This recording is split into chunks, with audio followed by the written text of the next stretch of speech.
Bonjour à tous, donc je suis Marie Gronau. Je me suis donc occupée de toute la partie rédaction de cette monographie de Michel Bassompierre. Donc je vais vous parler un petit peu de son travail aujourd'hui. Et pour parler de son travail, je vais parler aussi de l'art animalier dans sa globalité. Je vais survoler un petit peu évidemment, mais voilà, c'est la meilleure manière d'introduire son travail. Parce que donc voilà, cette figure animale, c'est quand même un thème assez récurrent dans l'histoire de l'art. Parce que donc tenter de dominer le monde, de le comprendre, c'est le sujet des artistes, et la figure animale a permis tout ça. On va peut-être pouvoir commencer la première vue. Voilà, donc avec évidemment donc cette œuvre, cet abri à cap blanc, donc c'est hors de chevaux comme ça, et on peut passer à la suite.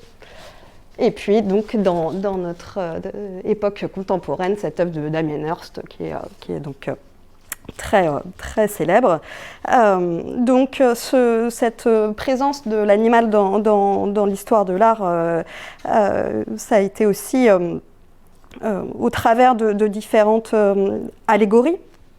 Donc pour illustrer des phénomènes, des émotions, des nations, pour montrer cette nature qui va prendre des allures idéales ou hostiles entre la soumission et la domination. Donc on peut passer à la vue suivante. Donc on a cette intention magique aussi dans l'histoire de l'art. Donc les peintures pariétales donc de Lascaux, par exemple, peuvent poser cette question: quelle était cette intention? Est-ce qu'il fallait représenter ces animaux pour pouvoir les attraper? Est-ce que c'était donc une intention magique? Toutes les civilisations vont s'emparer de cette figure animale, comme par exemple, on peut passer à la vue suivante, évidemment l'Égypte ancienne, où des divinités sont représentées sous les traits d'animaux, mais aussi composites, à la fois donc animales et humaines. Ensuite, cette représentation, elle évolue au Moyen-Âge avec le bestiaire comme ça, plus fantastique, où on va avoir ces griffons, ces licornes. Donc, à partir du Moyen-Âge, l'animal va perdre un petit peu sa place c'est-à-dire qu'il, par exemple, l'ours, qui est un sujet vraiment choyé par Michel Bassompierre, c'est pendant des millénaires un sujet d'adoration. Par exemple, il va être le symbole du roi Arthur, par exemple. Donc l'ours, c'est vraiment une figure extrêmement puissante. Et puis avec la christianisation du monde, l'animal, il va perdre peu à peu sa place. On va avoir un animal qui va être considéré comme un vecteur du diable. Donc l'ours va vraiment perdre sa place. Il va être traqué, il va presque être anéanti. C'était vraiment, il est ridiculisé. Il va devenir une bête de foire. Il n'est plus cet animal qui est adoré. Il va retrouver sa stature par le biais en fait du jouet. Il va devenir le jouet des enfants. C'est comme ça qu'il va retrouver une place dans notre monde. L'animal dans l'art, donc après là on fait un grand bond dans le temps, on va se retrouver au 19e siècle où l'animal il est vraiment utilisé comme attribut dans l'art. Donc là on a une image de Barye qui a sculpté donc ce Napoléon, cette statue équestre, donc le Napoléon en empereur sur son cheval. Donc là le cheval vient vraiment souligner cette figure du Napoléon empereur. On va avoir au XIXe siècle tout un tas de représentations de dames avec leurs chiens de salon. On va avoir beaucoup de scènes de chasse aussi. Et puis, c'est dans un contexte, une société où il y a un développement de la zootechnie. Donc, on va être dans une optimisation à tout prix des races, la création d'un beau idéal au sein du règne animal. Donc, on manipule, on optimise pour avoir des vaches à lait, des coqs à coups de combat. On va avoir aussi au XIXe siècle toute l'arrivée des nouveaux animaux. Donc les nouveaux animaux, c'est ceux qu'on découvre par le biais de la colonisation. Hein. Donc avec une grande mode des fauves, notamment, des animaux exotiques. Charles X va se faire offrir une girafe par un seigneur soudanais. Il y a une grande mode des scènes des scènes de combat cruelles qui opposent donc des animaux à d'autres animaux, des animaux contre des hommes. Donc voilà, donc on va vraiment avoir ce genre de représentations qui vont fleurir. Ensuite, ça va être dans les années 1830 qu'on va avoir vraiment l'art animalier qui va connaître un vrai succès avec notamment un sculpteur qui s'appelle Barye.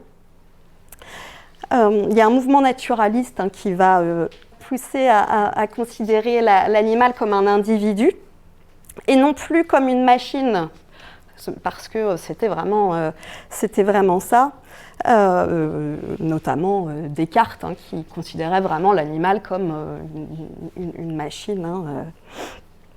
On va avoir plutôt les avancées qui sont menées donc par Darwin qui vont faire leur chemin. L'animal, s'il attaque, c'est pas parce qu'il est méchant, c'est parce qu'il doit se nourrir. Donc, on va avoir ensuite l'art animalier qui va triompher effectivement à l'exposition universelle, et puis des artistes comme Rosa Bonheur, donc, qui va se mettre à représenter comme ça des animaux pour ce qu'ils sont.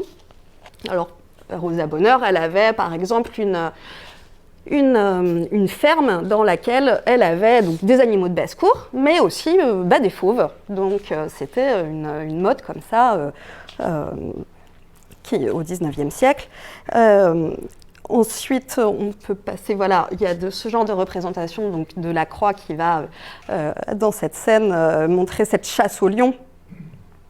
Donc, avec ces représentations, donc là, c'est une scène de chasse, mais voilà, avec l'animal aussi qui est montré pour ce qu'il est lui-même. Là, c'est une scène d'une lionne qui se désaltère, donc elle n'est pas en train de se battre, c'est une scène quotidienne.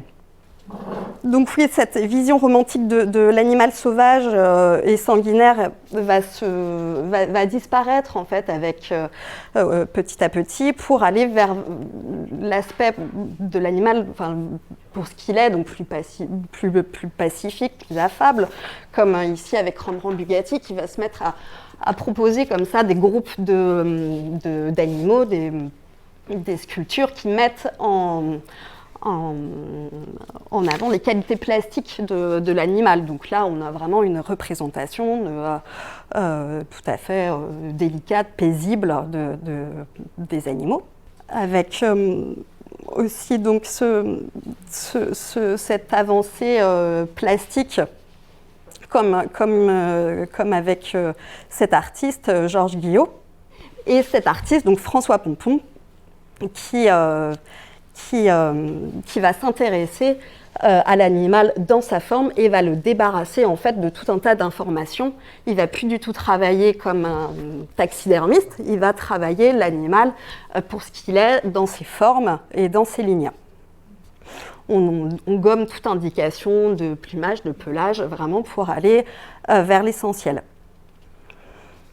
Alors, on peut passer à la suite. Voilà, avec un artiste comme Marcel Sandoz, on a vraiment cette même caractéristique.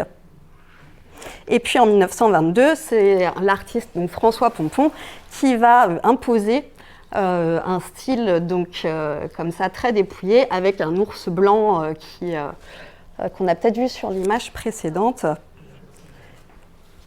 et qui va voilà qu'on aperçoit à gauche et qui va vraiment renouveler le style dans la sculpture animalière. Alors ensuite, bon, dans l'art contemporain, l'animal va être également utilisé. Deleuze et Guattari, ils disent « l'art ne cesse d'être hanté par l'animal ». Donc l'animal, il va devenir un étendard de message à vocation sociale. Donc là, avec Joseph Beuys en 1974, donc c'est une performance où il va faire intervenir donc un coyote comme ça dans une galerie. Donc il s'agit, le coyote, c'est un animal qui est sacré par les Amérindiens et qui a été traqué par les nouveaux arrivants. Donc on a vraiment une illustration là de l'histoire des États-Unis qui voilà, qui s'est construite quand même sur l'extermination des natifs. Donc c'est ici la vocation aussi de l'animal dans l'art d'interroger l'état du monde et puis les capacités créatrices et destructrices de l'homme. Alors voilà, dans l'art contemporain, on a ce groupe, le Cracking Art Group, qui lors du G8 à Syracuse avait fait cette installation gigantesque ce sont des tortues en plastique. Donc des centaines de tortues comme ça en plastique qui ont été installées et puis qui interrogent voilà, l'état du monde, le naturel, l'artificiel, le futur, l'ancien. Et puis ils viennent dénoncer donc évidemment le réchauffement climatique, la pollution, etc. qui influent sur le monde animal. Alors, voilà, on a d'autres propositions très éloignées. Ici, donc, les Lalanne, qui, eux, s'emparent de la figure animale pour en faire des propositions entre le design et l'art.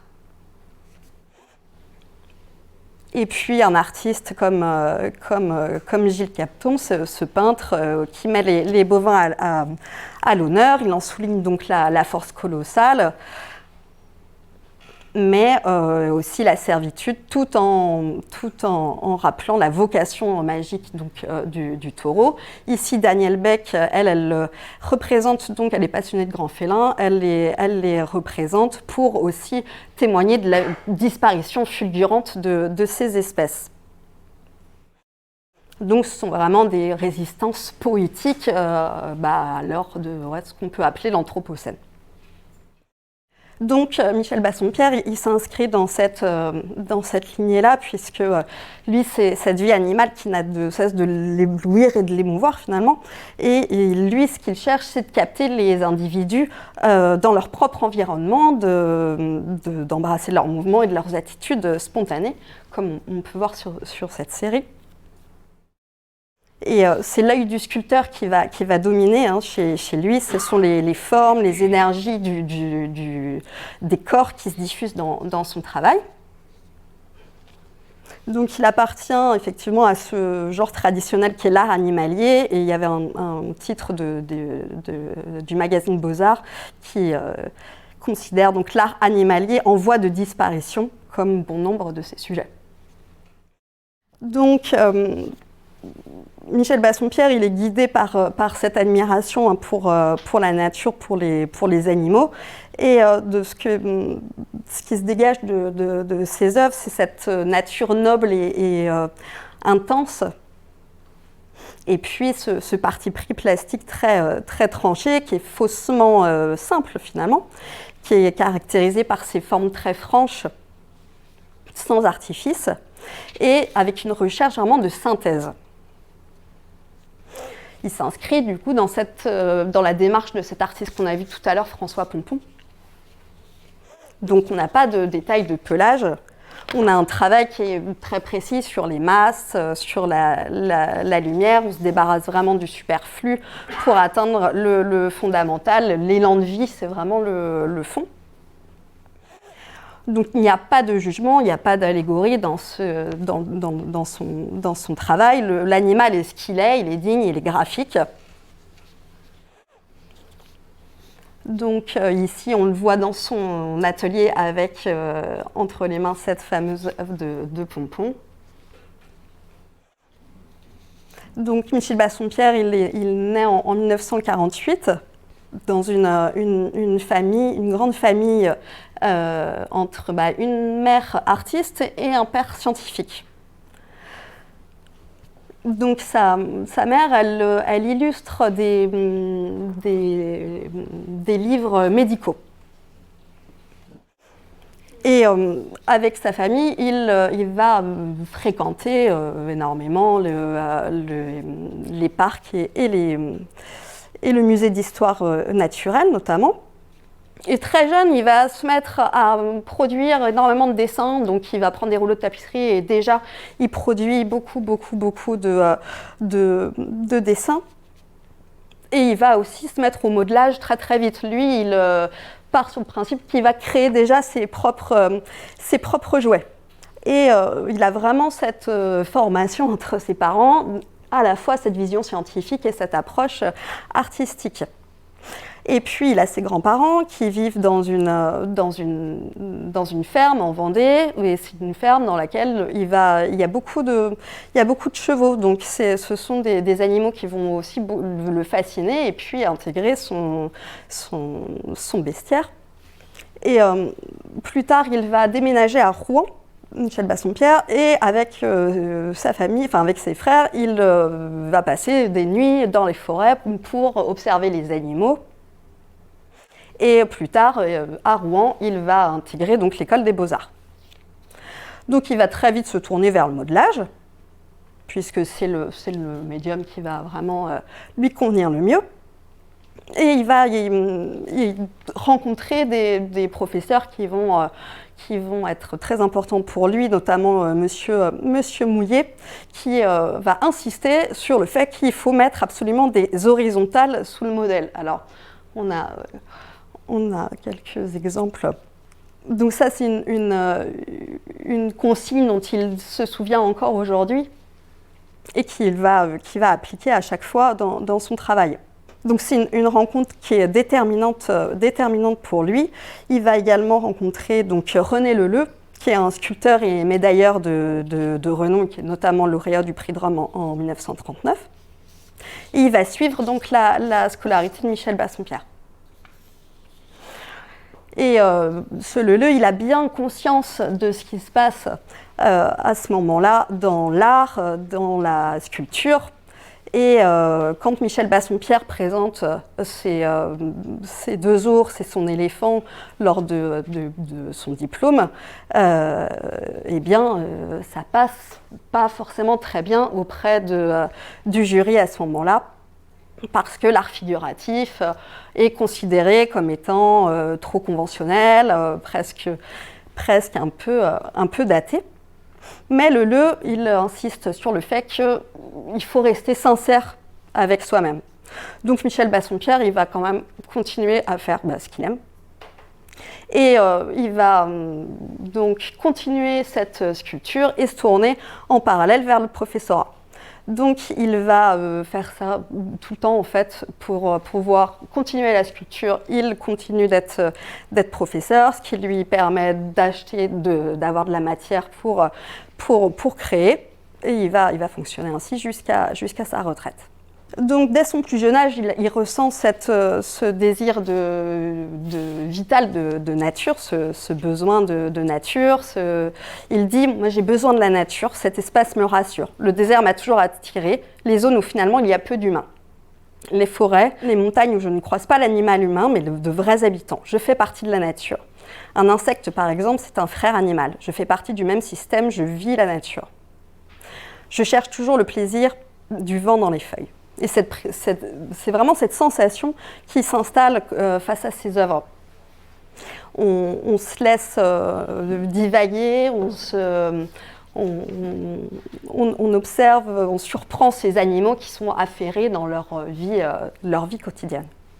Donc comme on voyait le gorille juste avant, on a vraiment cette impression de le surprendre, qu'on pourrait, on retient son souffle presque de peur de le déranger. Voilà, Michel Bassompierre, il ne se saisit pas de l'animal pour développer des concepts, il se saisit de l'animal pour ce qu'il est. Et voilà, prendre la nature pour ce qu'elle est, une inépuisable source de formes de vie et de données plastiques. Alors, ensuite, on peut passer aux images de l'atelier. Donc l'atelier, il joue aussi un rôle central dans son œuvre, puisqu'il s'est établi en 1978 donc dans le coin.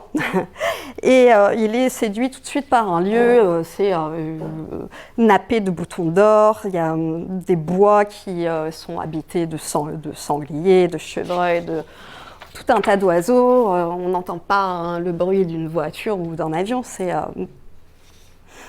il y a une mare avec des grenouilles, c'est vraiment un paysage sonore qui est indispensable à sa création. Donc aujourd'hui, il en est à son 3e espace de travail, donc il a vraiment une zone qui est dédiée donc, à la conception. Donc une zone qui va être dédiée à la création, donc les projets prennent forme par le dessin et le modelage, et puis maintenant un endroit qui est vraiment dédié à l'exposition, où donc chaque pièce aboutie gagne en autonomie. On peut découvrir donc des plâtres dans son atelier qui sont extrêmement intéressants parce que c'est eux qui fourmillent en fait d'informations et qui vont servir donc de support pour partir après dans les fonderies, etc. On peut passer à l'image. Donc on va avoir dans le théâtre de Michel Bassompierre des chevaux, des gorilles, des éléphants, des ours, suivant les envies de l'artiste. Donc pendant une période, il va faire des chevaux, puis il va travailler une pièce, puis il va la maîtriser. Et puis après, ça va être des gorilles, et puis ça va durer quelques années. Ensuite, ce sera des éléphants. Alors, il y a des pièces qui vont être plus ou moins commercialisables, mais c'est pas là son sujet. Lui, c'est l'envie. Et puis, il passe donc d'une période à l'autre, mais à chaque fois en faisant... il faut vider l'atelier comme s'il fallait repartir de zéro à chaque fois. Donc, il dit, lui, qu'il a encore du travail pour les 100 années à venir. Donc, on a cet artiste animalier qui recherche la présence donc, du monde sauvage et qui a vraiment besoin d'être loin de cette faune humaine pour observer une nature qui est authentique. Donc il vit cette nature comme un monde de formes. Hein. Quand il est face à cette nature, lui, c'est ce qu'il voit, c'est des compositions graphiques. Par exemple, si en regardant une montagne, il ne va pas voir une montagne, il va voir des lignes, des formes, du graphisme. Donc il n'y a pas aucun anthropomorphisme dans l'œuvre de Michel Bassompierre, c'est vraiment l'animal pour ce qu'il est, pas de sentiment humain, on met en évidence une action. On a un ours qui est à l'affût, qui voit une petite souris, qui est dans sa vie, qui recherche de la nourriture. C'est une nature qui est sincère. Et puis, on va avoir un dessin qui est très, très présent dans sa sculpture, avec un trait qui va enrober comme ça le mouvement, qui va le propulser. Et l'idée, c'est d'avoir cette vie qui va surgir du dessin et donc de la sculpture. Voilà, donc là c'est assez amusant, il va choisir un crapaud parce qu'il a vraiment des volumes qui sont extrêmement sculpturaux, pour le coup. Donc voilà, c'est la représentation ici de l'ours dans toutes les positions, donc avec un dessin à chaque fois qui est très vibrant. Donc on est vraiment très, très loin de ce genre d'œuvre-là. Donc Frémiet, ça se faisait beaucoup. Mais encore aujourd'hui, il y a des artistes qui vont représenter donc, le gorille. Ils vont représenter le gorille sous des formes, ça va être un animal donc, agressif, impressionnant. Donc c'est vrai que c'est dommage puisque quand on regarde dans la nature, c'est pas un animal qui est agressif, c'est au contraire un animal qui est très paisible et qui va devenir violent s'il se sent agressé, si on s'attaque à ces petits. Donc entre 1750 et 1850, quand on représente l'animal, c'est toujours conflictuel. Mais pourtant, c'est surtout des moments tranquilles, la vie animale. Donc c'est ce qu'il choisit de représenter. Et puis, il n'y a aucune supériorité de l'homme sur l'animal. Chez Michel Bassompierre, d'ailleurs, il dit « Pour moi, le gorille, ce n'est pas un animal, c'est un moi-même différent ». L'animal va s'imposer par cette combinaison comme ça de masses desquelles jaillissent de la force et de la dignité. Et lui, donc, s'amuse de toutes ces formes que peuvent avoir les animaux, de toutes ces attitudes qui lui sont données à voir. Donc, ce Shetland assis, par exemple, il y a une vraie tendresse, une vraie admiration pour la vie animale, puisque le bronze et le marbre viennent sceller. Donc, c'est l'animal qui est vraiment une créature majeure. La vie sauvage donc, est son modèle. Donc le sujet, c'est une association de masse, un ensemble de courbes qui vont donc déterminer le mouvement et la vie. Il se débarrasse donc de cette vision donc, naturaliste pour aller vers quelque chose vers le fondamental. Il faut travailler en sculpteur et non en taxidermiste. C'est vraiment l'idée. C'est pas parce qu'on va faire tous les poils que ça va être plus vivant. On peut donner de la vie autrement en sculpture. Donc, comme on peut voir ici sur cette œuvre, cet ours qui est vraiment ciselé comme ça par la lumière, qui est simple, sans artifice. C'est l'attitude et les volumes sont les seuls ingrédients auxquels le sculpteur va avoir recours. Donc dans ces thèmes de prédilection, donc l'ours, ici, l'ours, pour lui, il fait tout, l'ours, toutes les positions. Donc il a vraiment de haute qualité sculpturale. Et on a un résultat, c'est vraiment, on a très envie de venir toucher cette sculpture. Donc Michel Bassompierre, lui, il crée une forme générique, il va mélanger des caractéristiques de différents individus. Ou voilà, dans l'œuvre qu'on voyait ensuite, l'hibernation, on a vraiment une forme comme ça ovoïde. Donc il s'agit de rendre perceptible le repos de l'animal par cette restitution à bic comme ça du corps en relâche. Donc on le sent vraiment endormi, cet ours. Donc Michel Bassompierre, lui, il n'appartient à aucune école, il s'inscrit donc dans cette réflexion qui a été menée par François Pompon. Et puis on a donc l'importance donc, du dessin. Et lorsqu'il était enfant, donc, j'évoquais qu'il fréquentait beaucoup le musée d'histoire naturelle. Donc ça a vraiment été déterminant aussi d'observer les squelettes. Parce qu'il a beaucoup copié ces squelettes pour comprendre en fait la mécanique des corps, pour pouvoir avoir vraiment une proposition fidèle à l'animal. Donc ces croquis en transparence permettent de bien saisir la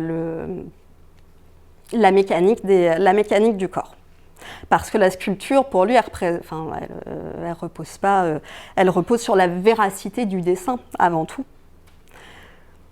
Donc il faut qu'au travers des sculptures, on sente ce dessin. Donc oui, comme on voyait le croquis juste avant, c'est vrai que ça a vraiment une importance capitale. Quand il était étudiant, ils ont appris comme ça à croquer les animaux en 10 secondes. Ils avaient accès à des ménageries en étant étudiants aux Beaux-Arts et il fallait capter donc le mouvement en 10 secondes. Donc c'était des répéter, des croquis comme ça pour capter l'essentiel, le mouvement et garder la vie en fait dans le dessin.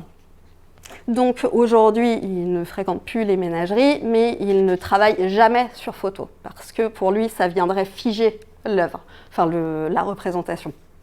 C'est toujours à partir de séquences vidéo.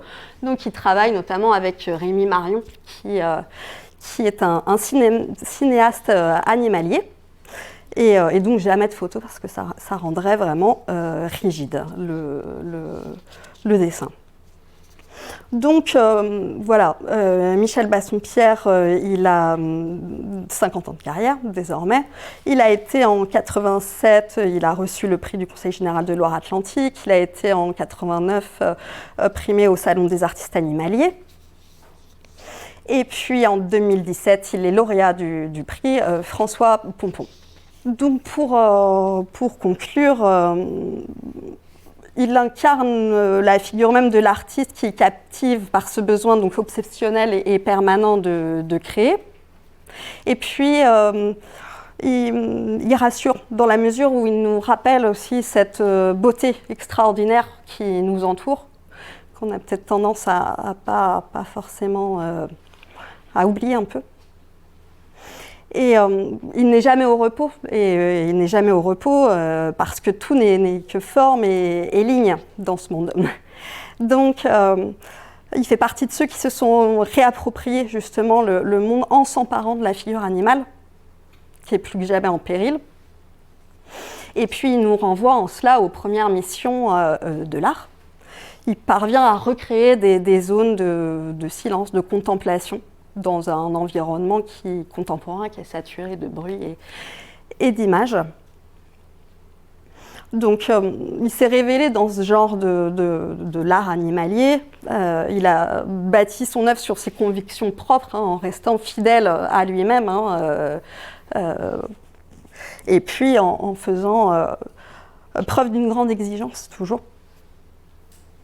Et aujourd'hui, on le compte vraiment parmi les artistes animaliers les plus importants de la scène d'aujourd'hui.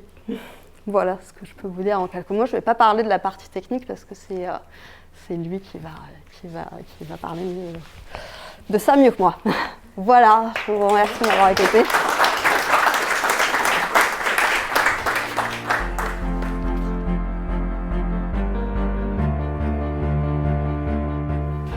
On va juste vous présenter un peu comment on arrive à passer d'un dessin à un bronze. C'est peut-être un petit peu abstrait pour vous, des fois pour nous aussi. Mais... Donc, il commence par faire des dessins, ces petits crayons. Là, c'est des dessins qui sont plutôt aboutis parce qu'on va faire une grande expo au musée Pompon, donc on prépare plein de planches pour mettre sur les murs pour accompagner les sculptures, mais souvent c'est juste des croquis très simples comme on a vu tout à l'heure. Après, il fait une première étape de maquettage, modelage à argile. D'abord petit modèle et puis après il fait un modèle un peu plus grand qui servira vraiment d'original qu'on va envoyer après à la fonderie. Cette terre fraîche, on va la mouler. On va mettre une fine couche d'élastomère et une chape en plâtre pour contenir tout ça. Donc ça c'est de l'élastomère liquide. Comme ça on va pouvoir démouler gentiment l'élastomère et sauver la terre. Et dans cet élastomère, on vient couler du plâtre et du coup, on obtient une sculpture en plâtre, alors qu'à la base, elle était en argile. Et ce plâtre, ça va permettre de poncer, d'avoir des belles courbes, des belles finitions et d'aller chercher des détails qu'on ne peut pas avoir dans la terre. Donc là, il fait beaucoup de poussière, ça l'amuse beaucoup. Et en fait, c'est la partie la plus longue dans tout le travail, en fait. La partie terre, ça va très vite. Et puis cet original en plâtre, une fois qu'il est vraiment terminé, on le donne à la fonderie et eux, ils refont un moulage en élastomère, toujours cette espèce de chaussette toute molle, et eux viennent refaire une sculpture en cire comme de la cire de bougie, pour avoir la même chose qu'on avait en plâtre, mais en cire. Là, c'est une grande sculpture, c'est avec un... Toujours, là, il est en train de verser de la cire dedans, c'est pareil. Pareil, là, c'est de la cire, toujours. Et après, autour de cette cire, on va refaire un moule en plâtre réfractaire qui va résister au bronze en fusion, qu'on va pouvoir venir couler. Donc avant, on a fait chauffer ce moule en plâtre réfractaire et la cire, elle a disparu. C'est de la cire perdue. Et dans l'espace qui était occupé par la cire, on vient couler du bronze en fusion. Voilà. Donc suivant la dimension de la sculpture, on met plus ou moins de bronze et après on casse ce moule réfractaire, ce plâtre réfractaire, et on découvre la même sculpture en bronze. Elle est toute moche et il y a beaucoup de travail à faire. Ça, c'est avec une autre technique, mais c'est toujours le même système. Là, c'est avec un moule au sable. Donc, plutôt que d'avoir du plâtre, c'est du sable qu'on utilise. Et vous voyez, quand ça sort des moules, que ce soit en plâtre ou en sable, il y a toujours plein de... Il y a les arrivées, les conduits pour amener le bronze aux différents endroits. Il y a plein de choses à ébarber, etc. Donc voilà comment ça sort une fois qu'on l'a enlevé du plâtre. Il va falloir venir boucher tous les trous qui étaient apparents. Là par exemple le monsieur, ça c'est dans une des fonderies, on s'en fiche. Il y avait un petit trou, donc je lui ai demandé, il est venu remettre un petit bout de métal pour reboucher tous les trous, poncer pendant des heures et des jours. Et après, dernière étape, on donne un petit coup de sablage pour vraiment avoir une surface impeccable. Et si on laissait le bronze tel qu'il est là, il s'oxyderait avec l'humidité de l'air ou avec juste la sueur des mains, l'acidité si on touche. Donc on vient mettre une patine qui est une oxydation artificielle, mais qu'on choisit nous-mêmes, qui est un mélange d'acide et d'oxyde métallique. Et ça vient faire une corrosion artificielle de la surface du métal. Après, on donne un petit coup de cire et du coup, on n'a plus de problème. Ça restera toujours avec cette couleur-là. Et une fois que c'est ciré, donc nous, on relustre un petit peu à l'atelier ce que vous avez vu tout à l'heure. Et après, ça part dans toutes les galeries. Donc là, on a 22 galeries Amérique du Nord et Europe où on expose. Et on peut faire des grosses bêtes. Ça, c'est un bronze aussi qui est en Belgique, la ville de Andenne en Belgique, près de Namur. L'emblème, c'est l'ours. Donc, ils ont fait une promenade des ours où il y aura plusieurs ours. Et maintenant, on utilise aussi des nouvelles technologies. Donc, ça, c'est pour faire des grandes sculptures en résine, comme celle que Sébastien va avoir pour le zoo. C'est un bras robotisé, vous avez vu, qui vient tailler des blocs de mousse de polyuréthane. Et après, on vient faire un moule autour et on fait un tirage en résine. Et après, on n'a plus qu'à mettre une belle peinture, un beau vernis. Et voilà ce que ça donne. Donc tout ça, on pouvait le faire aussi avant à la main, ce que je faisais papa, mais pour faire une pièce comme ça, avant, ça prenait 4 mois. Et comme on en sort une dizaine par an maintenant, on n'arrive plus à faire ça. Et quand on fait une grosse, eh ben, il ne fait plus petite non plus. Donc voilà, donc on délègue à beaucoup d'entreprises, beaucoup de sous-traitants. Donc 6 fonderies, 2 tailleurs de marbre, une entreprise pour faire les agrandissements, une entreprise pour faire les scans. Voilà. Beaucoup de gens qui travaillent pour nous, et à l'atelier, on est 5 personnes à travailler à temps plein pour lui, voilà, pour réussir à suivre la cadence. Voilà. Je vous laisse avec l'ours. L'ours, comme on ne l'entend pas, je enlève mon masque, ça me permettra de mieux vous contaminer. Donc je fais rien pour le moment. Tous les ours, comme ils sortent peu de leur caverne, en principe, ne sont pas contaminés ni contaminants. Donc tout le monde a parlé, Marie, Guillaume, tout ça. Mais j'ai plus rien à dire. Moi, les ours, ça parle pas. Bon, là, on a sorti quelques photos de l'atelier, parce que dans l'atelier, je ne reçois pas. Comme tous les ours, je m'enferme. On me pose la question pourquoi je suis parti dans les animaux, pourquoi l'ours. Bon, les animaux, j'en sais rien, c'est depuis tout petit. Hein, ma mère était artiste plasticienne, donc elle a fait les arts déco. Elle a fait beaucoup de dessins de mode, et puis elle a fait aussi du dessin de chirurgie dans les blocs opératoires pour illustrer les bouquins de chirurgiens. Donc la partie... puis mon père était hydrogéologue, donc entre un scientifique et une anatomiste, ils ont eu un enfant qui avait les défauts des deux, quoi. Donc tout petit, je dessinais. Pourquoi, on n'en sait rien. Mes parents me donnaient des vieux rouleaux de papier peint, puis je dessinais au dos. Alors je faisais comme ça permettait, ça coûtait moins cher, parce que c'était ruineux, quoi. Je dessinais, et j'étais couché par terre, dessiné. Il fallait éviter de me marcher dessus, parce que j'étais toujours en travers de la pièce. Bon, bref, j'ai toujours fait comme ça. Modelage, même chose. Ils me donnaient soit j'avais de la pâte à modeler, soit c'était de l'argile. Et puis, j'ai fini par atterrir. Bon, en voyant que j'étais doué pour rien, sauf peut-être pour la création artistique, ils m'ont inscrit aux Beaux-Arts, et j'étais à Rouen en ce moment-là, donc j'étais inscrit aux Beaux-Arts de Rouen. Rouen, c'est pas très loin, c'est à 1h de train de Paris, donc nos profs venaient de Paris, les profs c'était d'anciens profs pris de Rome et compagnie, mais des gens qui avaient été... qui avaient une culture à l'ancienne, c'est-à-dire qu'ils nous apprenaient vraiment à dessiner, et ainsi de suite, quoi. Et c'est pour ça que je sais. Un de mes profs disait toujours, soyez toujours, il rassemblait les élèves à la fin du cours, il dit, quand vous faites créer quelque chose, faites-le pour vous, c'est-à-dire soyez toujours sincère avec vous-même, ne cherchez pas à créer pour faire plaisir aux autres, pour plaire à leurs yeux, faites quelque chose qui vous plaît à vous, en quelque sorte. Donc j'ai fait des choses qui me plaisaient à moi. Je ne cherche pas, c'est peut-être une création égoïste, quoi, d'être artiste, parce qu'on ne s'occupe pas des autres, on voit quelque chose qui paraît beau, surtout peut-être pour un sculpteur, pour un peintre, on voit quelque chose, on sent quelque chose qui est beau, et on a envie de se le faire apparaître. Je dirais là-dedans, j'ai une arche de Noé, il faut que je la vide petit à petit, donc je dessine et je crée. Alors au Beaux-Arts, on nous apprenait, ça m'a beaucoup servi, on avait un modèle qui tournait toutes les 10 secondes, changer de pose.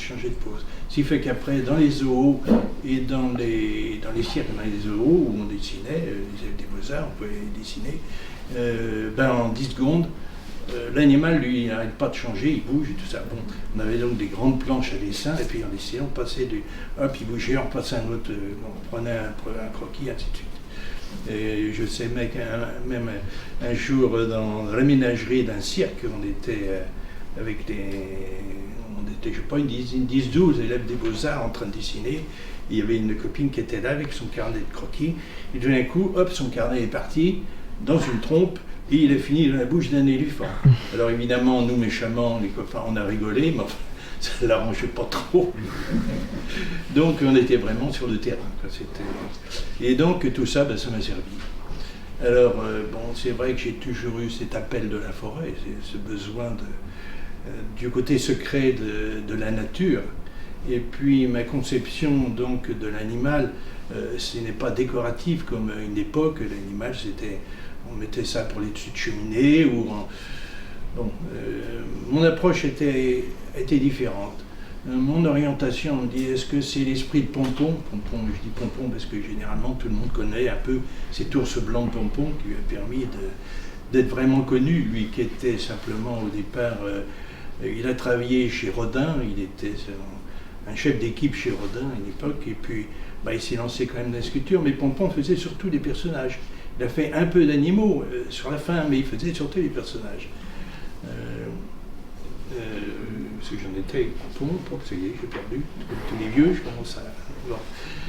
donc mon esprit...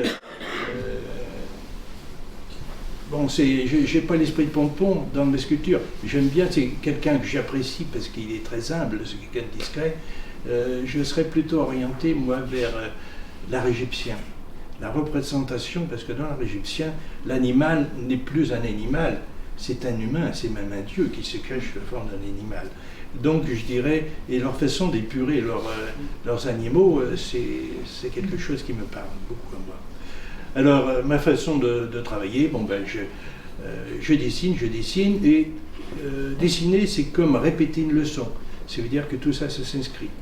Et puis voir un animal en mouvement, on comprend, bon, il pose ses pattes comme ça, et ainsi de suite, pourquoi il est articulé comme ça, eh bien il faut les regarder dans les muséums d'histoire naturelle, des squelettes, et dessiner les squelettes, et regarder comment vont s'attacher les muscles, et ainsi de suite.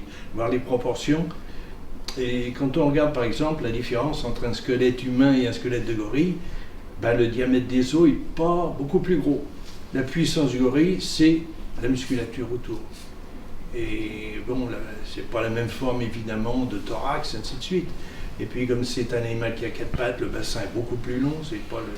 Mais donc c'est cette connaissance mécanique osseuse qui permet de ne pas faire trop de fautes quand on essaye de représenter un animal. Alors, bon, quand je travaille mes petites pièces, d'abord je fais des vagues croquis quelquefois. J'ai des séquences maintenant, avant je dessinais l'animal sur le terrain. Maintenant je me contente de toutes ces séquences qu'on trouve sur Internet, ces séquences d'animaux qui bougent. Donc je regarde, je remets, et puis j'enregistre. J'enregistre et donc, comme je dis, à force de dessiner, c'est comme une leçon qu'on répète. Et on a vraiment cet animal, on le sent, on est là, et quand on commence à modeler, ça devient un peu plus simple. Alors, bon, ma façon de modeler, c'est d'abord les volumes, d'abord les plans, voir un peu comment ça va s'orienter, comment ça va se construire par rapport au vide autour. Les plans, ensuite les volumes, et ensuite les lignes, pour avoir quelque chose de très coulé, très fin. Et puis, bon, je fais des choses qui m'amusent. Je fais l'ours. Pourquoi l'ours? On me dit, est-ce qu'il y a une forme de fétichisme? Pas du tout. L'ours est un animal qui se prête énormément à la sculpture.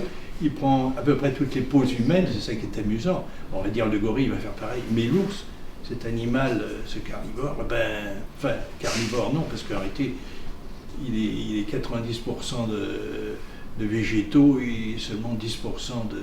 Ça dépend des endroits où il se trouve. Mais ce n'est pas un animal spécialement carnivore. Bon, enfin, l'ours se prête énormément à la sculpture par sa forme, par ses volumes. Or, je préfère les animaux avec beaucoup de rondeur, parce que je trouve que l'idéal en sculpture, on pourrait dire, c'est la sphère. Parce que, si vous voulez, il n'y a pas d'ombre qui vient heurter les lumières, c'est très coulé. Mais en réalité, l'œuf est encore plus beau que la sphère, parce qu'une sphère, c'est quelque chose qui est inerte. Alors qu'un œuf, il y a un côté tonique dans l'œuf, ce côté forme de givre. Donc, si vous voulez, pour moi, la plus belle sculpture, c'est l'œuf. Donc, souvent, je parle d'une forme sphérique. Et on voyait tout à l'heure 2 petits ours qui étaient emboîtés. On a ça sur la couverture du bouquin, là. 2 ours qui sont emboîtés. Je suis parti d'une sphère et j'ai dit, je vais tailler dedans pour avoir 2 ours qui sont en train de jouer et qui s'arrangent comme ça. Il ne doit pas y avoir de faute anatomique, il ne doit pas y avoir de faute de sculpture. Voilà, il faut essayer de synthétiser le tout. Alors c'est pour ça que j'ai dit, je suis plusieurs personnages sous le même chapeau, en quelque sorte. Il faut le sculpteur, mais il faut aussi l'anatomiste, il faut l'animalier, il faut mélanger tout ça. Donc le sculpteur doit synthétiser tout ce qu'il a appris en même temps, mais ça doit rester de la sculpture. Je ne cherche pas à représenter spécialement un animal, ça va venir tout seul. Ça va... Et puis, ce qu'il faut amener aussi dans la sculpture, c'est l'esprit. C'est l'esprit de cet animal. Il n'y a pas que la position, on doit faire passer, non pas un message, parce que moi je n'ai pas de message à faire passer, je suis trop égoïste pour ça, je fais ça pour que ce soit beau à mes yeux, je ne cherche pas à ce que ce soit beau aux yeux des autres, je suis trop secret en quelque sorte, je fais ça pour moi. Donc, par contre, j'essaye toujours de faire passer l'esprit de tel ou tel animal dans la sculpture. Voilà, c'est tout ce que je peux dire. Est-ce que tout le monde... Je ne parle pas très fort peut-être, je ne sais pas. Il y a peut-être des gens qui ont des questions à poser. Peut-être que j'arriverai à répondre, peut-être que les ours ne répondent pas à toutes les questions, je ne sais pas. Est-ce que vous avez des questions à poser à M. Basson-Pierre? Est-ce que vous voulez me poser des réponses? Je me lance. Non, c'est toujours aussi séduite par votre travail et voilà, je salue l'artiste. Et je vois, et toute l'équipe aussi, parce que vous êtes de plus en plus nombreux. Le problème de l'artiste, normalement, il ne sait pas se vendre. Ouais. Par contre, il peut se faire arnaquer par les galeries. Donc, Ouais, j'ai eu un problème et mes enfants, mon fiston et ma fille qui est cachée, je sais plus où, là, derrière l'ordinateur. Il n'en a pas question que mon idée, c'était de leur laisser ce qui me restait de bronze, de marbre, et puis de supprimer des plâtres qu'ils auront encombrés. Ah non, c'est trop de travail, c'est bon. Et puis, ils ont créé une véritable équipe de professionnels, ce qui fait que moi, je n'ai plus qu'à travailler dans mon atelier. Je crée, et c'est eux qui s'occupent des galeries, des fonderies, de tout ce qui me cassait un peu les pieds avant. Et puis, parce qu'un artiste qui fait pour se vendre, qui sait se vendre, c'est pas complètement un artiste, ou c'est un commercial de génie. Hein, c'est un peu Picasso, c'est un génie, mais enfin bon, je ne vais pas critiquer, parce qu'il y a des choses que j'aime beaucoup de chez Picasso. Pas forcément dans sa période bleue, mais dans toutes ces périodes, il y a eu des choses qui étaient... c'est un grand monsieur quand même. Mais il faut avoir... c'est un autre esprit, le commerce. Alors justement, sur les parallèles qui ont été faits avec Pompon, on le comprend, on l'entend. Et j'ai beaucoup aimé quand vous avez parlé justement de ce rapport finalement à l'art égyptien. Et moi, j'irais encore vers une autre... on va dire un autre rapport aussi, et ça fait effectivement rappeler aussi l'art animalier inuit, et vous avez très bien parlé de l'esprit animal. Et finalement, toutes ces sociétés aussi primitives qui ont réussi à simplifier ces traits, ces lignes, et épurer justement ce qu'est l'âme de l'animal, je trouve que la société inuite, en cela, il pourrait y avoir, si on cherche effectivement à faire des parallèles avec votre travail, qui reste votre travail de toute façon, moi ça m'a effectivement fait penser à cet art de simplification, notamment à travers les os, puisque effectivement les Inuits n'ont pas fait de gorille, mais voilà. Oui, pour ces gens-là, pour eux, bon, ils ont besoin, ils vont manger de l'ours, ils vont manger du phoque, ils vont manger... Mais en même temps, ils s'excusent presque d'avoir tué. Oui, beaucoup de respect. Vous pensez Bushman, par exemple, qui poursuivent une antilope, tout ça, qui finissent par la voir, et avant de la faire l'achever, il lui demande pardon. Ouais. Avant qu'elle soit complètement morte, il lui demande pardon. Il demande pardon, en quelque sorte, à son dieu, parce que l'antilope a peut-être un dieu, comme un autre animal, un crocodile va avoir un dieu. Il lui demande pardon de manger un des membres de la tribu, des antilopes, parce qu'ils en ont besoin. Quoi. Donc il y a cette relation, effectivement, à l'animal.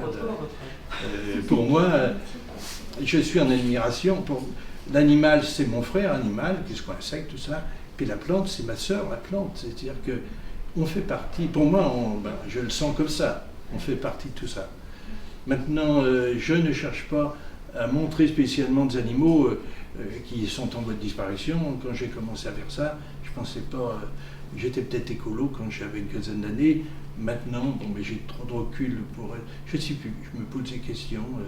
Mais j'ai toujours cette admiration et l'inquiétude de cette humanité qui va droit dans le mur en supprimant tous ses frères animaux, toutes ses sœurs les plantes pour ça les grandes surfaces ou je ne sais pas quoi, c'est sûr.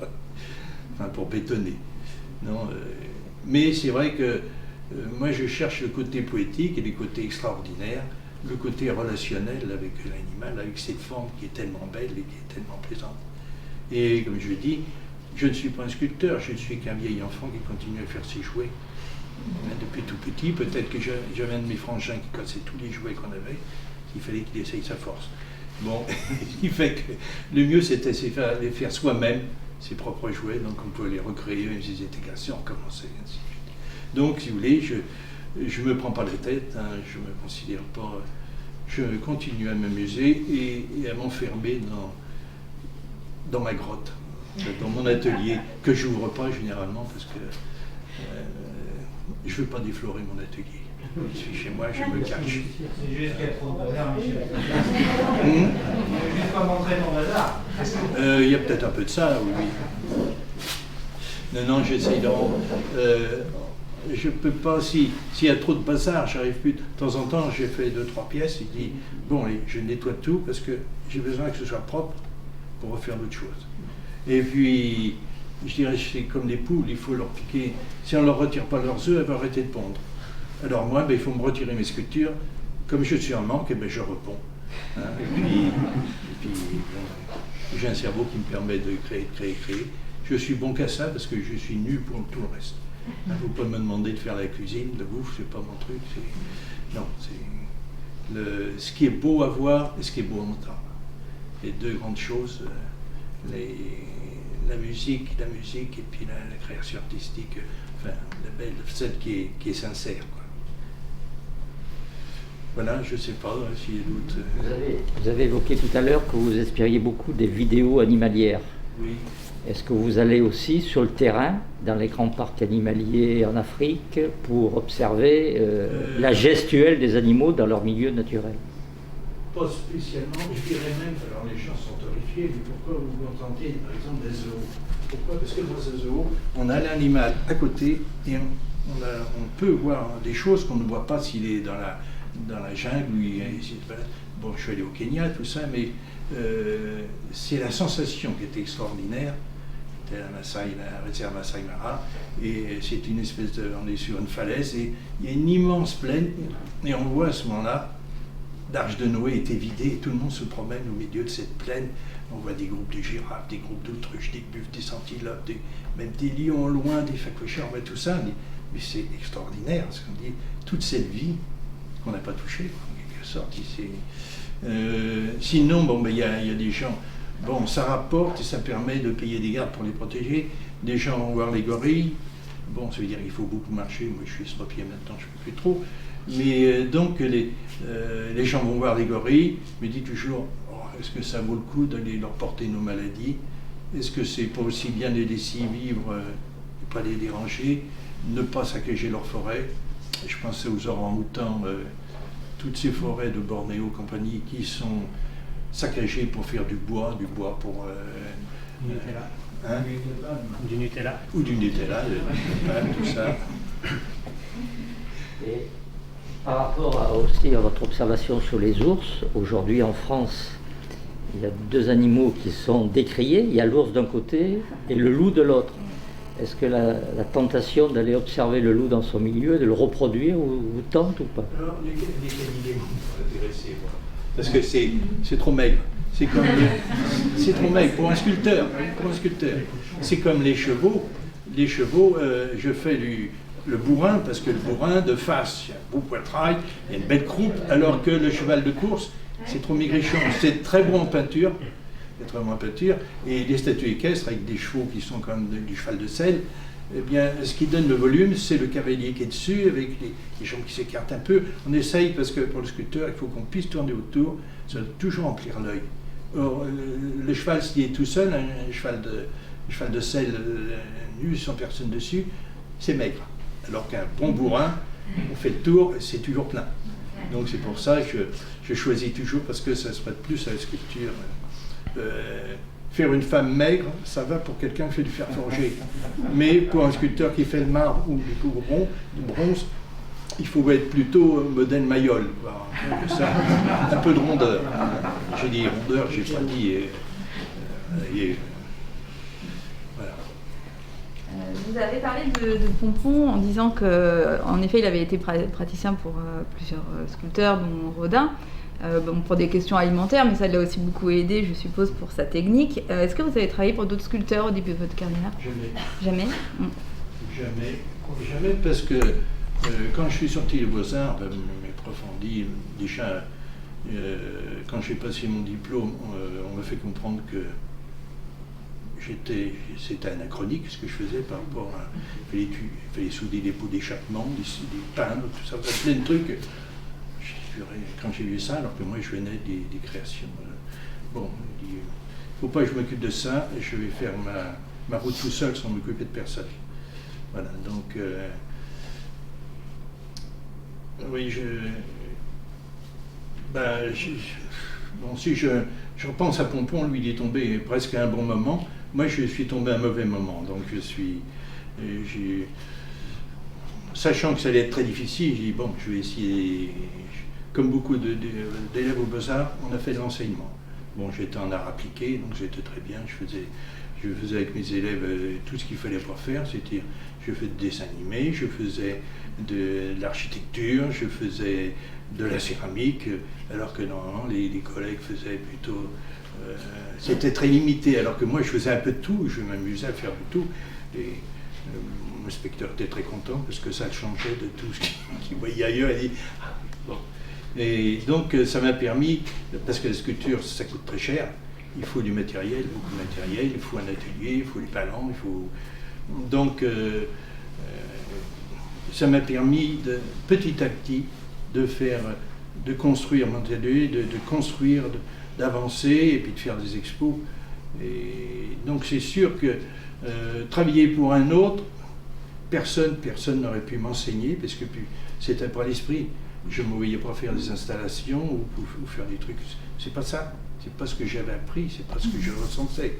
Ça aurait été une trahison de ce que j'avais vécu depuis ma jeunesse. Je sentais. Donc, non, j'ai toujours été complètement indépendant et ne cherchant pas non plus. Bon, je vois un peu ce que font les autres, mais je ne veux pas trop regarder. Je ne voudrais pas être influencé, quoi. Je veux rester complètement moi-même. Bon, apparemment, on trouve que les gens repèrent mon travail parce que c'est un peu différent de ce que c'est à la fois fluide, rond. Alors je dis, plus la forme est ronde, plus les dessins en dessous doivent être précis. Sinon, cette forme ronde, c'est plus une forme ronde, c'est une forme molle. Et il n'est pas question que ce soit mou, il faut que ce soit précis. Donc, beaucoup de dessins, et quelquefois, quand je fais ma maquette en terre, les os, où ils vont trouver placés, comment ça va être plié, les proportions des os, ceci par rapport à cela, et ainsi de suite, il faut que ce soit cohérent. Puis après, j'arrondis et j'assouplis. C'est pour ça que je dis je travaille d'abord les grands plans, ensuite les volumes, et ensuite la ligne pour finir, voilà, ce qui fait quelque chose de fluide, mais de précis quand même. Voilà ma façon de travailler. Donc ça fait depuis toujours, depuis plus d'une centaine d'années que je fais ça. Alors j'ai dû naître avec un crayon, bon, ma mère avait ce côté artistique, et ça m'a aidé. J'ai pas eu d'entrave de la part, et c'est une chance pour moi, j'ai pas eu d'entrave de la part de mes parents. Bon, en plus, c'est plus facile pour un garçon quelquefois que pour une fille, parce que les parents ont toujours peur, si la fille prend les Beaux-Arts, non, c'est trop risqué. Bon. Ma mère, quand elle a fait l'école des arts appliqués, elle a fait les arts appliqués parce que les Beaux-Arts avaient une mauvaise réputation pour les filles, c'était les filles perdues qui allaient là-bas. Bon. Mais bon, les temps ont changé maintenant. Toutes les grandes écoles, même de commerce, font des bisutages qui ne sont pas toujours très drôles. Alors que nous, le bisutage, c'était très bon enfant aux Beaux-Arts. C'était plutôt rigolard, c'était un esprit un peu moyenâgeux. Voilà. Vous pouvez me poser des questions parce que je suis bavard. Au bout d'un moment, quand je sors de l'atelier, je suis bavard. Non, c'est tout. Tout à l'heure, dans la présentation, alors je vais reposer une, il a été montré la grotte de Lascaux, etc. Est-ce que là aussi, vous allez observer un petit peu les formes de les formes primitives qui ont été créées dans des conditions très particulières? Bon, il y a des choses dont je ne devrais pas trop parler. Ça n'a aucun intérêt. Ça n'a aucun intérêt, comme dit mon gars. Réponds à la question déjà. Non, je ne vais pas. Alors, si, je suis allé une fois. Alors, la grande Lascaux, pas de problème. Je suis allé, je ne sais plus, c'était ici ou je ne sais plus dans quelle grotte. Il y avait un petit train et on avançait. Il y avait des dessins partout au plafond et je voyais les dessins de collègues. C'est-à-dire que pour moi, c'était des collègues qui étaient passés avant moi, qui avaient griffonné déjà sur les parois. Là, mais par contre, alors, c'est étonnant déjà cette stylisation dans ces grottes. Ça veut dire qu'un esprit très, très évolué, parce qu'ils auraient pu essayer de se rapprocher de la vérité ou de faire quelque chose de maladroit. Pas du tout, c'est que c'était très beau. Quand on voit les petits chats qu'on voyait, je dis mais c'est d'une grande beauté, c'est d'un sens artistique déjà très poussé. Alors quels sont les gens qui ont fait ça? Est-ce que c'était, on s'est toujours posé la question, c'était pas le commun des mortels sans doute, c'était des gens qui avaient les capacités. On disait, est-ce que c'était les grands prêtres? Est-ce que c'était pour... On ne sait pas. Il faut peut-être se contenter simplement, ne pas se poser de questions, ne pas interroger l'artiste. D'ailleurs, il est mort depuis un certain temps, on n'a pas retrouvé les ossements. Ne pas interroger, regarder et puis profiter. Profiter aussi bien pour ses yeux que pour ses oreilles, si c'est de la musique, si c'est des chants d'oiseaux, si c'est ça. Savoir ne pas passer à côté des choses qui nous font du bien.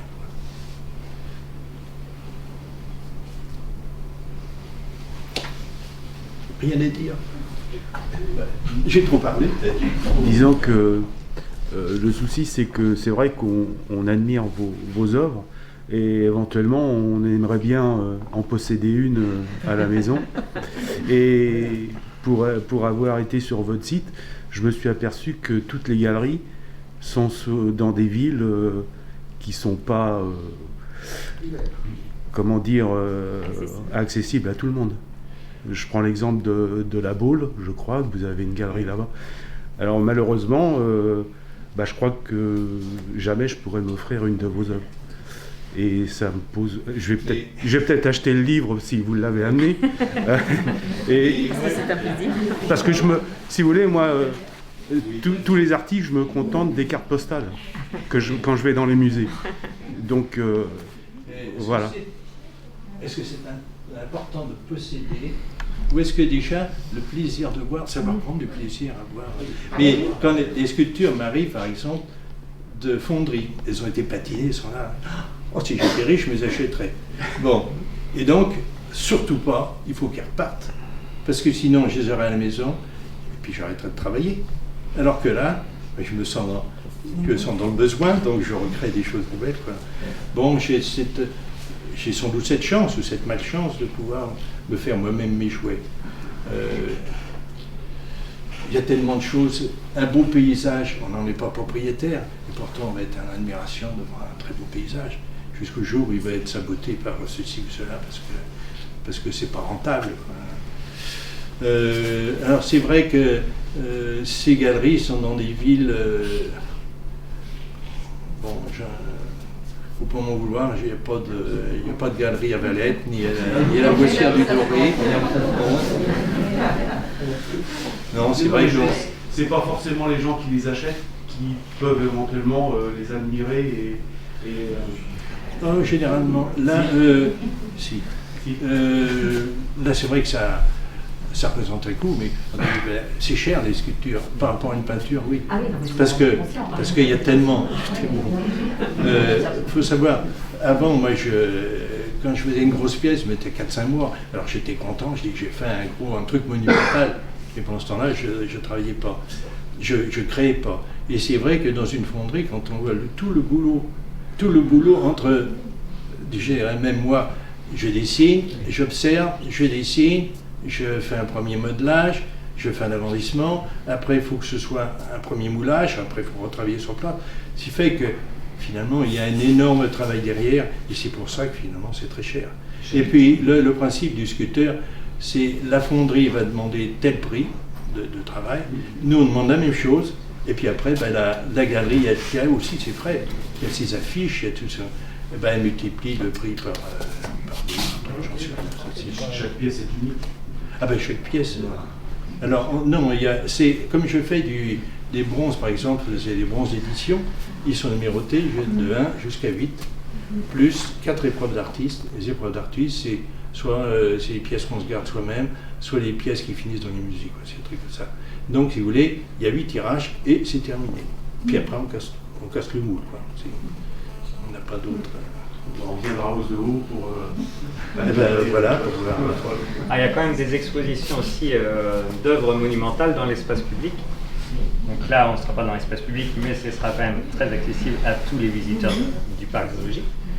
Mais on a eu une grande exposition au Muséum d'Histoire Naturelle à Paris de avril dernier jusqu'en octobre. Là, on en a qui sont à Marseille, il y en a d'autres qui sont à Courchevel. Il faut aller à Courchevel. Oui, mais chez les pauvres de Courchevel. Mais on en aura tout l'été prochain à Saulieu au musée Pompon. Donc ça, ce sera dans la ville, voilà. si vous avez un petit peu d'argent et si vous allez séjourner au Relais Bernard Loiseau, vous en aurez aussi dans le Relais Bernard Loiseau. Mais on en aura aussi à La Baule, mais dans les rues et dans le parc de l'Hôtel Royal. On va en avoir une à Saint-Malo sur le Sillon. Il va y en avoir à Saint-Paul-de-Vence, mais répartis dans la ville un peu partout. Il va y en avoir au Castelet aussi. Enfin, voilà. Projet 2022. Tout ça, c'est 2022. Tout sera sur le site. Tout est sur les réseaux sociaux plus que sur le site qui est un peu plus figé. Voilà. Et tout ça, c'est gratuit. Il y a pas déchets aussi Ça va rester Au en milieu permanence. du bassin. Donc ça, c'est des expos temporaires qui restent quelques mois, un mois, voilà. D'accord. À Saulieu, par exemple, pour le musée Pompon, c'est dans le cadre des 100 ans de l'ours de Pompon qui a été primé en 1922 au Salon d'automne. Donc là, ça va être les 100 ans cette année et ils ont voulu avoir un artiste contemporain à peu près à la hauteur de Pompon et du coup, ils ont invité un vieux barbu qui ressemblait à Pompon. Et voilà, donc ça, c'est des œuvres qui seront, que vous pourrez aller toucher, caresser et prendre en photo. C'est gratuit. Et par contre, effectivement, les œuvres qui sont à vendre en galerie, bah, c'est des bronzes ou des marbres et ça coûte très cher à fabriquer. Et du coup, bah, le prix est... Vous avez parlé tout à l'heure que vous créiez pour votre propre plaisir. Mais vous avez bien des commandes, vous travaillez bien sur commande aussi? Pas du tout. Par exemple, la ville belge que vous avez Oui, c'est citée. des pièces qui existaient, Ah, qui sont tombées, et puis après, ils en ont eu un premier, et puis ils en voulaient un deuxième. On leur a fait une proposition, il y avait ça qui existe. Après, ils ont choisi un deuxième. L'année prochaine, il va y avoir, je crois, un chat avec un ours dans les mains. Ce sera Philippe Geluc. Geluc qui fait dans la même ville. Et puis après, l'année d'après, Tacha travaillait avec Geluc ensemble. Peut-être que je ferai un ours avec un chat dans les mains, on va voir. Non, je n'aime pas travailler. Pour Baccarat, par exemple, ils m'ont demandé un tigre. Bon, j'avais déjà fait des tigres. Mais j'aime pas travailler sur commande. La ville d'Aix-les-Bains voulait un chat, parce qu'il y a une montagne qui s'appelle la Dent de Chat. On a vu tout à l'heure en cire. On avait eu, c'est ce qu'on voyait en cire. Donc j'ai fait ça. Mais j'aime pas travailler sur commande parce que c'est. Bon, il y en a un qui vient me dire comme ça, bah oui, c'est pas ta zone de confort. Oui, c'est sûr. Mais il y a des animaux que j'aime bien, que je sens bien, ça va tout seul. Et puis il y en a d'autres, je les sens moins bien. Le chat, c'est très difficile, par exemple. Quand on essaye, je me sers beaucoup du squelette pour comprendre comment ça s'articule, comment ça se dessine. Et un chat, malgré le squelette, j'ai du mal à l'habiller. On m'a demandé, au Muséum d'Histoire naturelle, on a fait une conférence, il y avait Rémi Marion qui filmait les ours blancs, des ours bruns, tout ça. Il y avait aussi François Sarano. Enfin, Sabrina Krief. Oui, Sabrina Krief, qui elle passe souvent à la télé avec ses chimpanzés.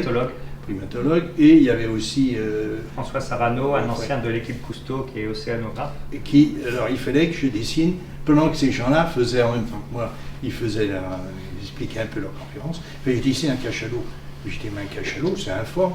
C'est informe. Et il a fallu que je regarde.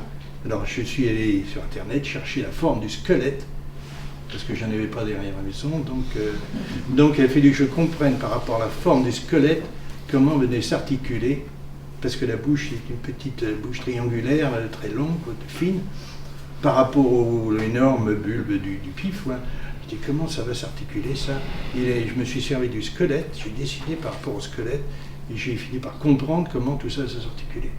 Donc le squelette pour moi serait très important. Et c'est vrai que dès qu'on change d'animal, il faut connaître complètement toute sa mécanique. Et c'est là que c'est... Donc les commandes sont extrêmement rares en fait. Oui, parce que j'aime pas travailler sur commande. J'ai besoin des types. D'abord, je travaille pour moi, pour que ça me fasse plaisir. Je ne m'occupe pas des autres. Je suis très égoïste. Vous avez dit que pour une œuvre, vous mettiez entre 3 et 4 mois entre les premières esquisses et la sortie. Moi, j'ai pu voir dernièrement l'œuvre sur commande d'un sculpteur que vous connaissez peut-être, Bial, qui habite à Saint-Julien, qui a fait un magnifique Don Quichotte Mais entre les, je ne sais pas si vous l'avez vu, le Don Quichotte, mais entre le moment où il a fait les premières esquisses humaines avec un ami qui a posé et jusqu'à la sortie, c'est plus de 2 ans de travaux. Donc je suis surpris que... Et Bilal, il fait plein de trucs en même temps. Oui, c'est vrai. Oui. Mais vous avez vu son Don C'est Quichotte Oui, magique. oui. Oui, c'est une pièce qui est haute comme ça, je crois. C'est plus, oui, vous l'avez montré. Se trouve où ce Don Quichotte? C'est une commande privée. Oui, c'est une commande privée.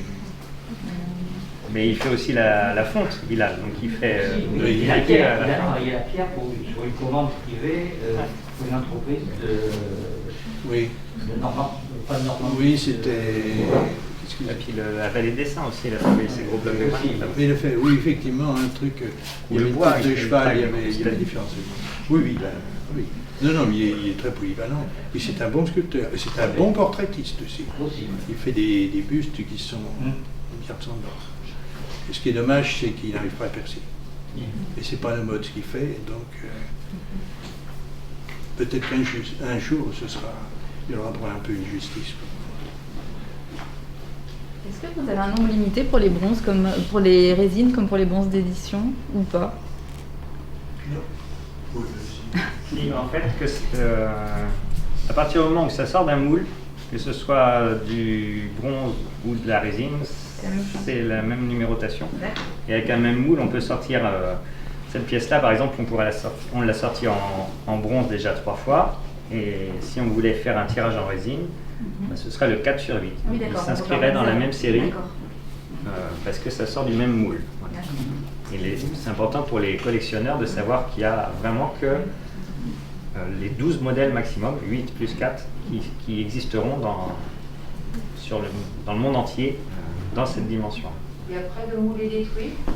Et après, le moule est détruit, ou alors nous on le récupère et on s'assure qu'il ne circule pas dans la nature. Mais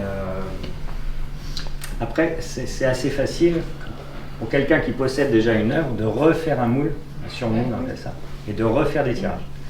Donc après, il faut s'assurer que... mais il y a toujours des petites différences, et notamment dans les dimensions. On sait que c'est pas exactement la même chose, et ça ne pourra jamais être vendu aux enchères, ou ça ne pourra jamais passer dans un circuit normal. On saura, nous, dire ça c'est un original. C'est-à-dire que nous, maintenant, que ce soit des pierres ou des bronzes, dont les tailles pour un bronze, on sait que ça ne bouge pas. Mais on sait que le poids va être différent, parce que l'épaisseur de cire qui a permis de faire tel ou tel bronze, c'est jamais tout à fait la même. Ce qui fait qu'une même pièce, ce ne sera pas forcément le même poids. On sait que tel numéro de pièce, c'est exactement tel poids. Si on la retrouve un jour sur le marché, et puis qu'on se rend compte que c'est pas... c'est pas le poids que nous on a référencé pour la 4 sur 8, ça veut dire on sait que c'est pas la nôtre. Alors, si on fait un surmoulage sur un original, par exemple sur un tirage en bronze, le problème c'est que le tirage qui va être fait, il sera plus petit. Puisque c'est pas le moule qui posera problème, c'est que le métal en refroidissant va diminuer. Donc, alors que l'original a une certaine taille, la copie, surcopie, elle sera plus petite. Je ne sais pas, c'est de l'ordre de 3% à peu près de retrait, entre 3 et 5% sur le métal. Donc, on voit tout de suite si... S'il y a un faux qui passe en vente aux enchères, par exemple, et qu'un expert arrive pour prouver que c'est un faux, que ce soit l'artiste, ses ayants droit ou des spécialistes de cet artiste-là, des fondeurs, ça peut être des fondeurs qui sont vraiment habitués à cet artiste. Si on se rend compte que c'est un faux, et ben c'est tout de suite, on détruit la pièce sur place, elle n'a plus le droit d'exister. Voilà, parce qu'elle n'a pas eu le droit de... Et on parlait Pompon, le problème de ces artistes, peintres, mais surtout les sculpteurs, qui sont morts sans descendance. Pompon, il s'arrangeait, il disait, bon, ben, c'est lui qui faisait les patines, il surveillait pour les patines et tout ça. Et il ne voulait surtout pas qu'il y ait des pièces qui soient refaites après sa disparition. Or, toutes ces pièces étaient à une fonderie, je ne sais plus, une fonderie à Paris, et bien, après son décès, enfin un certain nombre d'années, ils ont recommencé à en faire. Donc, les ayants droit étaient très loin, c'était des très vagues neveux, on essayait de se défendre. Mais... Donc maintenant, il y a une association des Amis de François Pompon qui est vraiment... Surveille tout. là pour s'assurer que les pompons qui passent en vente aux enchères sont authentiques. Oui, les faits sont vivants. Alors non, pas forcément, mais qu'au moins oui, ça soit sorti des vrais mots. Oui, et puis qu'ils aient le droit d'exister. Que ce soit des tirages dans la bonne... Les tirages ne sont pas limités dans le temps, parce qu'il me semble que par exemple Rodin, il y a eu il n'y a pas très longtemps un tirage qui a été fait, donc il n'y a pas de durée limitée en fait. En tant que la série des 12 n'est pas finie, tu peux... Donc on peut s'assurer qu'il n'y a pas eu de... C'est juste le problème de ton moule, est-ce qu'il va réussir à tenir 30 ans, 50 ans ou 100 ans avant de faire les derniers tirages. Au bout d'un moment, il peut s'altérer. Vous utilisez toujours la même terre pour vos pièces? Alors, je travaille beaucoup avec la terre chamotée du Fulet. Du Fulet. Pourquoi la terre chamotée? Ça permet d'avoir des gros volumes qui ne collent pas au doigt, qui se travaillent très bien et qui sèchent très bien, qu'on peut cuire éventuellement sans trop de problème. Mais là, il faut peut-être que tu essayes d'autres terres. Bon, c'est vrai que... Donc j'ai un certain nombre de pins, il va falloir que je fasse des essais au niveau, est-ce que ça colle bien aux mains, pas trop, sur les outils. Et les outils, on ne voit pas, mais j'ai toujours un vieux couteau que j'avais au Beaux-Arts et j'ai les gardé. En quelque sorte, il s'est fait à ma main et moi je me suis fait la sienne sans doute. Et je continue, je travaille énormément avec un simple petit couteau pointu. Je fais le plus gros de mon travail est avec touchant de mes outils. Et puis mon cerveau et mes yeux, tant que c'est toujours l'angoisse pour l'artiste, c'est dire ne pas perdre des yeux, ne pas perdre ses yeux, et puis pas devenir cinglé. On est des jeunes d'essence, donc il faut éviter que ça s'accentue. Bon, personne n'est déçu de ce que... Alors, Marie on sentait qu'elle n'était pas à l'aise là pour parler. Alors que, autant dans son bouquin, moi je l'ai lu, c'est extraordinaire, ça. Autant là, elle était perdue. Donc c'est peut-être que... C'était ma première.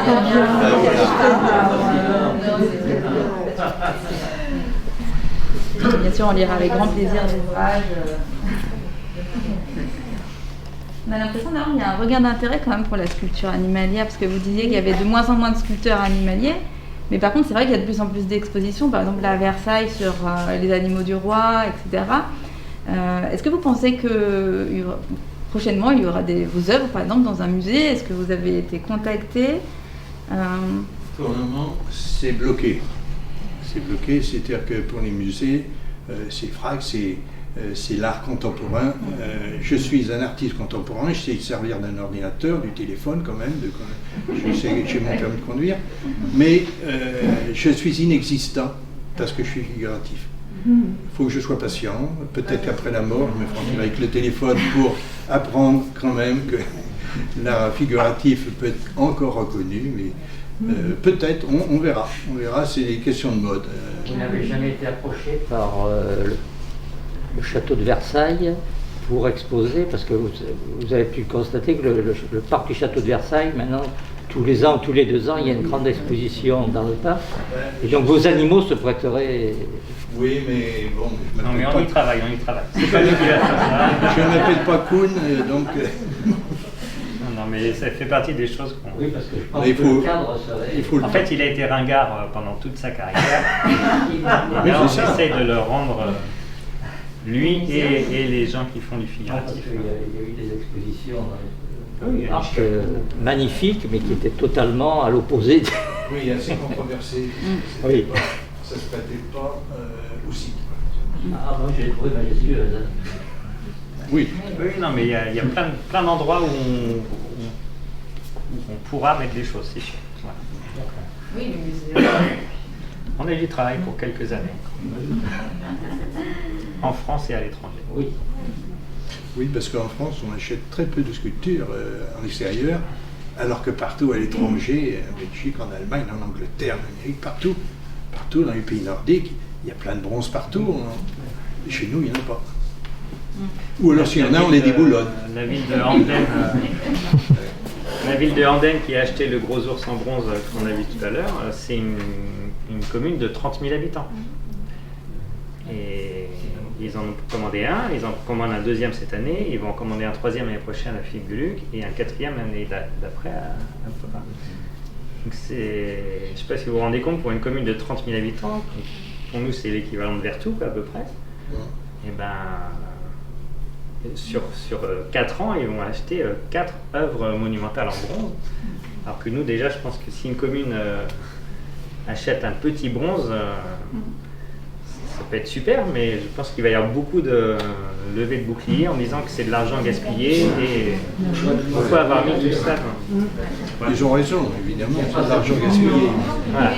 Par contre, faire les bordures des trottoirs, ça coûte bien plus cher, mais c'est dans nos habitudes. Donc, mettre des photos figuratives qui sont censées représenter des pieds de vigne comme à Gorges.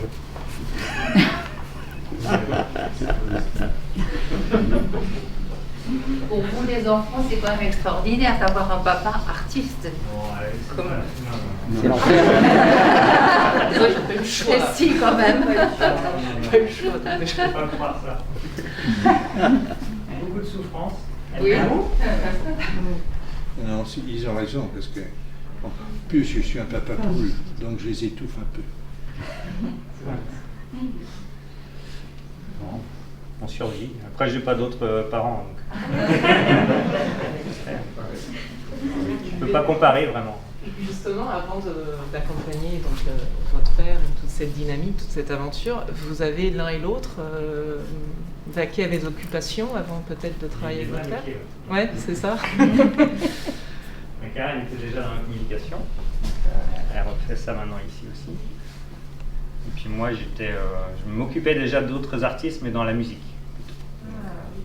J'ai juste fait une bascule entre le monde de la musique et le monde des arts visuels. Voilà. Bon, bah merci beaucoup. S'il n'y a pas d'autres questions, merci à tous les trois.